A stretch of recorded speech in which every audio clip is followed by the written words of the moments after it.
And though this building is no longer standing, you can still see a smattering of Jenny's buildings throughout downtown and get a sense of what the first skyscraper was like.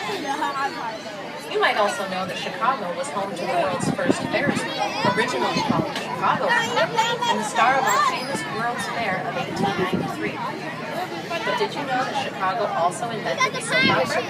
What about the pinball machine, the brownie, and the roller skate? In fact, roller skates proved very useful for workers in some of our gigantic commercial buildings, like the 1931 Merchandise Fair. Workers would actually use roller skates to navigate the buildings in 7 miles of hallways. In a city that has the nickname, the city that works, it's no wonder we give even the roller skate a practical use. But you might be familiar with some of Chicago's better-known nicknames. We're called the City of the Big Shoulders from a famous Carl Sandburg poem called Chicago. We're called the Windy City, not because of our weather, but because of the reputation of our politicians for all the bragging they had to do about our city in order to win the privilege of hosting the World's Fair in 1893. And what a privilege it was. Just 22 short years before, we had lost everything in a catastrophic fire which I'll get to in a minute. But imagine what an opportunity that was for this, our second city, to show the world that, like a phoenix, we have risen from the ashes to become great once again. We were even greater than before, and the World's Fair of 1893 was our proof.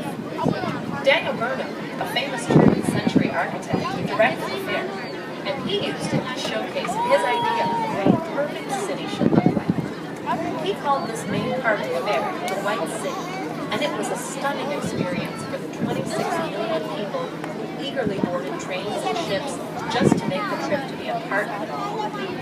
Imagine massive buildings painted gleaming white, designed in a neoclassical style reminiscent of ancient Rome, and at night, awash in dazzling electric light, the largest use of electric light ever seen. Burnham's idea for architecture was that it could, in fact, serve a civil function. Basically, he believed that if people lived in a place of overwhelming beauty and order, then perhaps they would be inspired to be better citizens. And this was the heart of what came to be known as the City Beautiful movement, a movement that sprang from Burnham's White City. Soon after the fair, other American cities were following our example and designing their cityscapes in an orderly, magnificent neoclassical style that they hoped would lift their citizens to a higher standard of living in the economy. Yes, the White City was an inspirational place, so inspirational, in fact, that it inspired